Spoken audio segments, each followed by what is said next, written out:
Hello and good morning, everyone. It's day 3.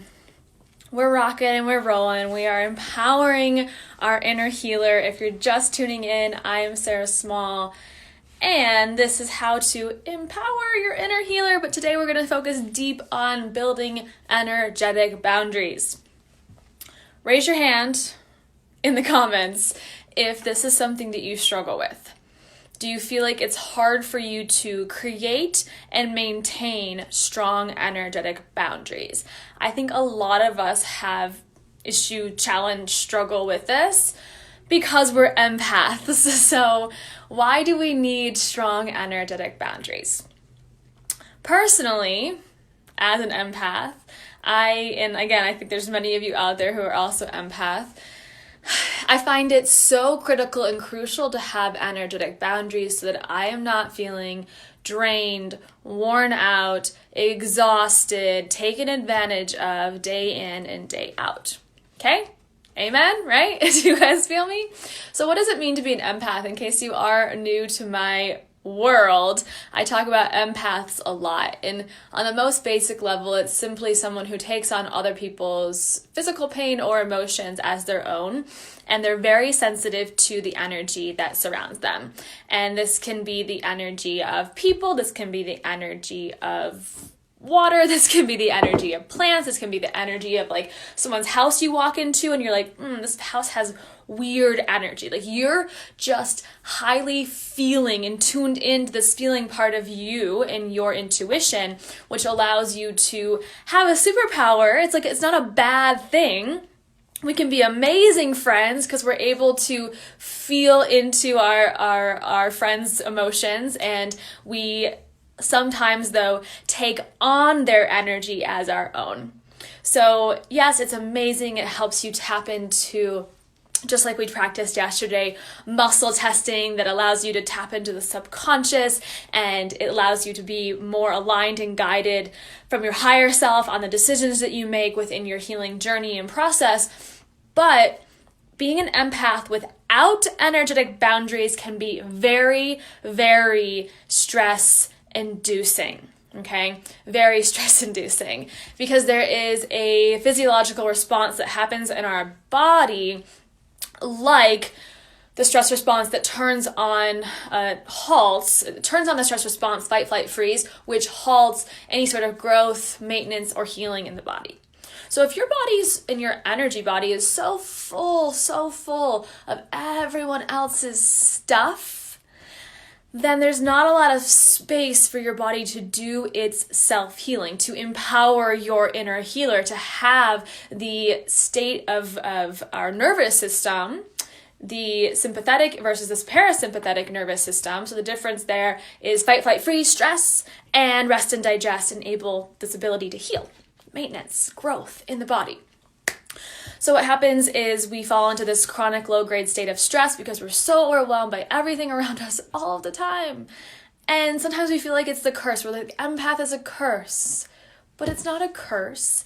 It is an opportunity for you to create these strong energetic boundaries so that you have more energy and can hold more space for not only your own healing, but being the amazing mother, daughter, friend that you want to be in your life.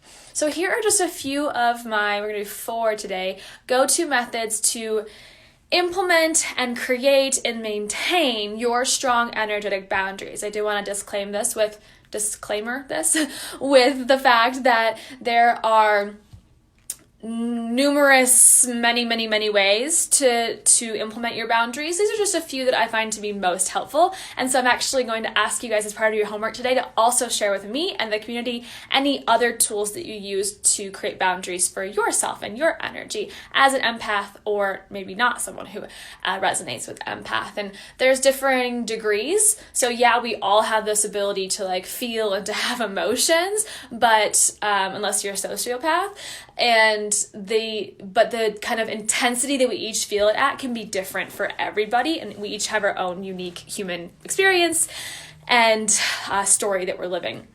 So first step, grounding your energy. To it helps so much to ground your energy in order to have strong energetic boundaries so that you have a base, you have a foundation. So you think about houses. Like I don't build houses, but I know that when contractors, builders come out to build houses, they pour the foundation. Why do they do that? So that our house doesn't teeter tobble wobble over, right? Or think of like high-rise buildings in the middle of a city. There has to be a very strong foundation for that tower to be so high.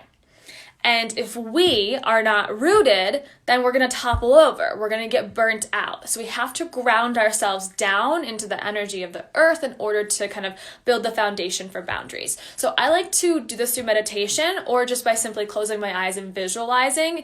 So it doesn't have to be necessarily something that you fall deep into a meditation for. You can just visualize it quickly as you go as a tool on the run as well. So I always start my meditations this way too, but I visualize from my sacrum, which is the root chakra, that place of your energy body, that is your grounding, that is your basic needs, that is your survival and safety. From the sacral, I imagine an anchor rooting down and unraveling. I imagine it as heavy, and I let it unravel all down through the layers of the earth, seeing it go down through the floor beneath me, down, through all of the rock layers, dirt, into the center molten core, and plugging in. Once I'm plugged in, I feel this heaviness of my sacrum and like this trust of like, okay, I'm supported, I'm grounded. And then I surround myself, again, this is just a visualization, with this protective, semi-permeable bubble or shell. I like it to be a golden light. You can make it purple or pink or orange or whatever you want. Color is your choice. And so I surround myself with this, and I put this up, I visualize it starting to just completely encompass and surround me. And as I do this, I declare that this is a semi-permeable shell, that only good energy of the highest vibration and for my highest good can enter. Anything that is not for my highest good bounces off. It's rejected. And so this is an opportunity for you to set the boundaries of what you allow into your energy body and what is not okay to enter. And I think of it sometimes almost as like a castle as well, with like there were what are those things called? Like the drawbridge, right? So you have this brick wall castle, and there's like a little guard by your entryway into your fortress, and that's kind of like the guy who implements and enforces your boundaries. So are you going to put the bridge down for some energy to come in that feels good? Or maybe somebody comes to your castle and they're like, I'm only going to complain and I'm going to talk shit about you, right? And you're like, nope, drawbridge closed, castle closed today, no thank you, friend. And like maybe they come back another time and they're like, okay, today I just want to have a chat. Okay, cool, we can have a chat. Bridge down. So there's lots of ways to visualize this, but it's an opportunity for you to declare what is okay and what is not okay in your energy. That's step one, just grounding yourself and building your bubble of the visualization. Second, I really wish I had somebody in here with me because it's really cool to see this in action. So I talk in my courses a lot about zipping up your energy, but there's a way for you to test this as well. So to zip up your energy, you simply actually I'm wearing the perfect little jacket today. So you make sure I have a shirt on underneath. So you're going to zip up just like you would a jacket, but with your hands. So you're zipping up to your chin. And in that process, you're declaring in your mind, I'm zipping up my energy. Meaning, no energetic cords welcome here. An energetic cord is, for example, an ex-boyfriend who still is reaching out to you, trying to control you in some way, saying nasty things, and he might have an energetic cord in your heart chakra. And so the zip is this like, nope, can't get through this. No energetic cords are welcome here, okay? And so this is demonstrated and kind of tested through a little bit of kind of like our standing muscle test yesterday, but you'll stand up all the way. I'm just sitting down so you guys can still see me. And before you zip up your energy, you're just going to hold an arm out. And I want you to think of something sad, something that is emotional for you, something that frustrates you, something that is heavy on your heart, okay? And you can have them push your arm, so they're just going to take their hand and they're going to push on your arm and see how much your arm goes down, okay? If your arm kerplops, boundaries are not up. You're not zipped up, okay? If you put your arm out, first zip up your energy. Put your arm out and then have them try again, okay? You're going to think of something that is heavy emotions, and have them try to push your arm again, and notice that with this zip, that your arm's not going to move, okay? So this is really cool to just try out at home, and an opportunity for you to feel into, are you letting all this energy affect you, or are you zipped up? And it's not this like warrior energy of like shielding everything, because it's okay to experience emotions in the full range and spectrum of emotions. But what is important as well is being able to zip up the energy when you're feeling overwhelmed by it. Okay, or you're taking on other people's stuff as your own, because it's not yours to carry. And if you carry everyone's stuff, that is what turns on that stress response and what leads us to stress, chronic illness. I mean, there's evidence showing up more and more and more that almost every single illness that exists has a stress component to it. So as empaths, as people who are sensitive to energy, it's really important for us to be energetically aware of what energy is stressing us out and what energy we can zip up and release from our bodies. Okay? Step 3, or tip 3 here, method to create those energetic boundaries is through using a tool, which is crystals. And I have a whole crystal course, Crystal Healing for Chronic Illness, but I just want to share a few ways today on how you can use crystals specifically to implement and maintain those boundaries. So you can create a grounding grid. And to do this, you would just set the crystals. I typically make a circle of crystals. So for example, I got some third eyes on my desk today. These are really cool crystals. They're all a little bit different. They're agates, but they're in the shape of third eyes. Now that I don't have enough to make a circle, but I would place each of them in a circle on whatever surface you'd like. I usually put it on my crystal grid board so I can move it around. And I would place each of them down. As I place each of them down, I also set the intention or a declaration. I ask that my energy be protected. I ask to only take on what is my own and not anyone else's today. I ask that I put up this semi-permeable shell and that it maintains its strength all throughout the day. So you go through and you just ask or declare these different energy declarations, and you make your circle. I like to put something in the center that is also grounding, and then you can hold that grounding shape for as long as you'd like. Okay, if you want more details on the grid itself, definitely go jump in that course because I don't have time to go through all of it today, but you can create a grid. You can also just carry with you, this is much easier, you can just carry a grounding crystal or grounding stone with you. My favorite is black tourmaline for grounding. Red jasper, any red crystals are also good. And then I think this is really fun as well. So you can see I have a crystal necklace, but what you could do is get a crystal necklace that is a single-ended point. So there's one point. So some crystals have like points on both ends. You're going to pick one that's just one end. Here's an example. This is way too big for a necklace, but this has one point on it, okay? Pretend this was a little crystal. We would turn it upside down and put it on a necklace, or it can come on a necklace.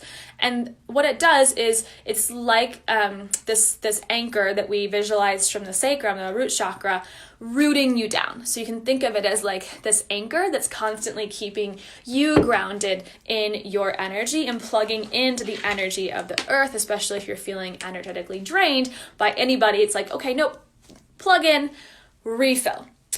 Last tip I have for you, any questions, please let me know.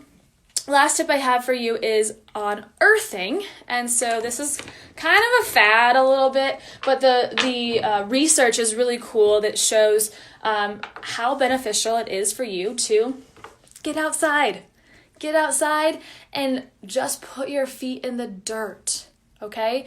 So feel free again to do your own research on this, but what my research has led me to see and to learn is that it's very simple. It's just based on the principle of walking barefoot outside, and that helps ground you, draw energy from the earth, and provide health benefits such as, studied, better sleep, less pain, reduced stress, reduced tension, and better immune function. So most of us come back from a day in nature, or maybe you went camping for a weekend, or just to the beach for an hour, and typically people say, oh, I feel so refreshed, I feel better.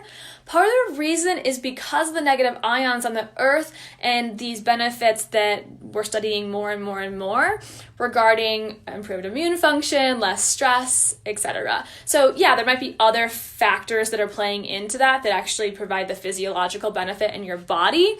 But this is one of my favorite tools to just reconnect, and I will often add a little to it. And so it's like, yeah, you're getting your feet in the dirt and you're soaking up Earth's energy, but you can also throw down anything that you like, releasing through your feet or throwing down anything that you don't want.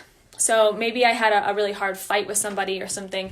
It's like I'm feeling overwhelmed by all the emotions. I would go outside, put my feet in the dirt, ask that this heavy energy around this fight that I had be released, that I let it go.